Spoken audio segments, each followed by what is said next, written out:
RSS પ્રમુખ મોહન ભાગવતે દેશમાં એકતાની અપીલ કરી છે। ભાગવતે ભારતમાં ઇસ્લામ સુરક્ષિત હોવાનું જણાવ્યું।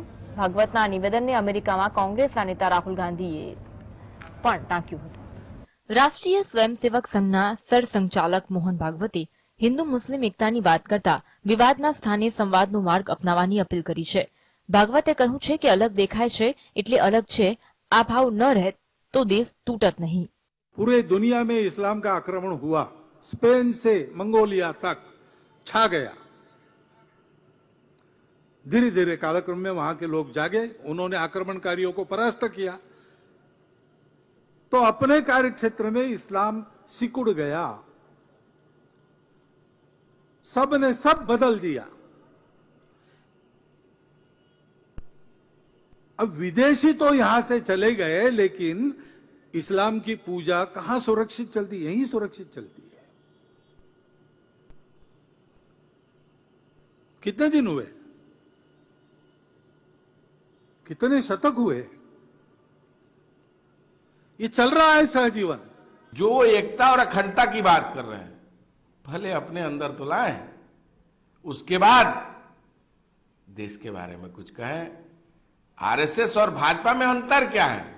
आरएसएस चीफ मोहन भागवते કહ્યું કે આપણી વિવિધતામાં વિભાજન નહીં પણ એકતા છે। ભૂતકાળના અહંકાર અને બોજના કારણે આપણે એકજૂટ થવાથી ડરીએ છીએ। ये मातृभूमि हमारी है,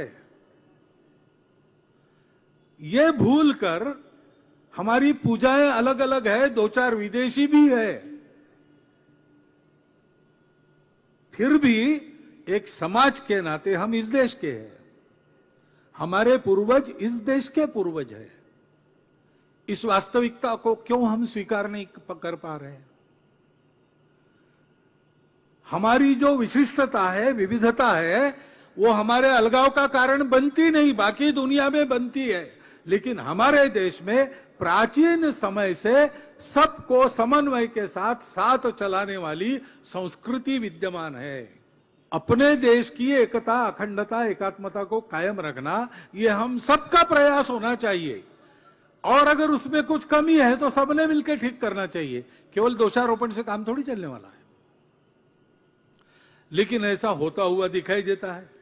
सब जगह आरएसएस वाले हमारे देश को विभाजन करने पर तुले हुए हैं, और उनका हेड बोल रहा है कि हम लोग झगड़ रहे हैं। अरे आप ही लोग को झगड़ा तो पैदा कर रहे हैं, तो आप उनको पहले समझाइए ना।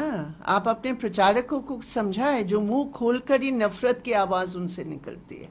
ભાગવતે કહ્યું કે હવે આક્રમખોરો ચાલ્યા ગયા છે અને ઇસ્લામ અહીં ઘણું સુરક્ષિત છે। તેમણે કહ્યું છે કે આપણી પ્રાર્થનાની પદ્ધતિ અલગ હોઈ શકે, પરંતુ આપણે આ દેશના છીએ। थोड़ी बहुत हम हमारे मन में भी बीच के काल में जो भेद आए, जात पात के भेद आए, पंथ संप्रदाय को लेकर भेद आए,